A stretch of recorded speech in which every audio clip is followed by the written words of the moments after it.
Judges, please note chess number 17 on the stage. എല്ലാവർക്കും എൻ്റെ നമസ്കാരം. ഞാൻ ഇന്നിവിടെ പറയാൻ പോകുന്ന കഥയുടെ പേരാണ് മാതൃസ്നേഹം. അമ്മയോടുള്ള സ്നേഹമാണ് മാതൃസ്നേഹം.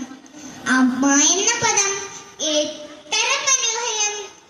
അമ്മ എന്ന് പറയുമ്പോൾ നാവിൽ എന്തു മധുരം! അമ്മയുടെ മാറിൽ തലച്ചാറുമ്പോൾ കിട്ടിയ ചൂട്, താരാട്ടുപാട്ടുകൾ. അമ്മ എന്ന് കേട്ടാൽ അലിയാത്ത ഹൃദയമില്ല. എന്നാൽ ചിലരുണ്ട് അമ്മയേക്കാൾ ധനത്തെ സ്നേഹിക്കുന്നവർ. അവർക്കെല്ലാം നാശമേ ഉണ്ടായിട്ടുള്ളൂ. എന്നാൽ ഞാൻ ആ കഥ പറഞ്ഞു തരാം. കാവേരി എന്നൊരു നദിയുണ്ട്, പുണ്യ നദി.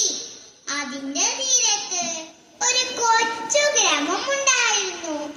അവിടെ ഒരു സ്ത്രീ താമസിച്ചിരുന്നു, ലക്ഷ്മി. അവർക്ക് രണ്ടാമക്കളുണ്ടായിരുന്നു, കുണ്ടത്തനും ദന്തത്തനും. കുട്ടികളുടെ അച്ഛൻ മരിച്ചുപോയി. ഭക്ഷണത്തിന് വകയില്ലാതെ അവർ വിഷമിച്ചു. കുട്ടികൾ വിശന്നു കരയാൻ തുടങ്ങി. അവസാനം അവർ അടുത്തുള്ള വീട്ടിൽ ജോലിക്ക് പോയി. മുറ്റമടിക്കാനും പാത്രം കഴുകാനും മറ്റും അവർക്ക് അവിടെ നിന്ന് ഭക്ഷണം കിട്ടും. കൂടാതെ ചെറിയൊരു ശമ്പളവും. കിട്ടുന്ന പണം സൂക്ഷിച്ചു വെച്ചു.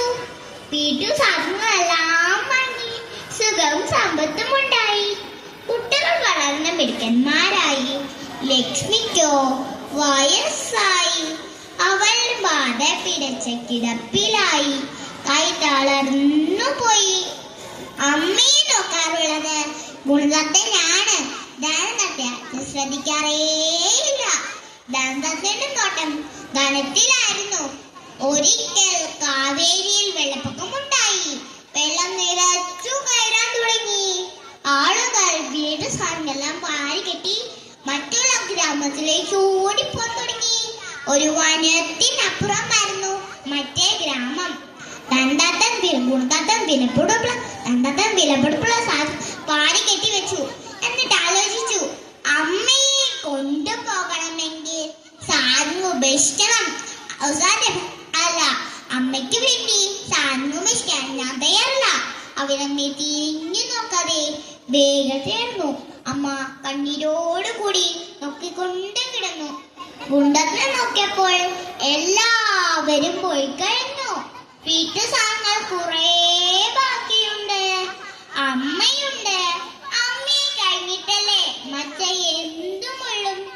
ഗുണം കാട്ടാൻ അമ്മയെ തോളിലേക്ക് നടക്കാൻ തുടങ്ങി. കുറെ നടന്നപ്പോൾ കാട്ടിലെത്തി. രാത്രിയുമായി തപ്പി നടന്നു.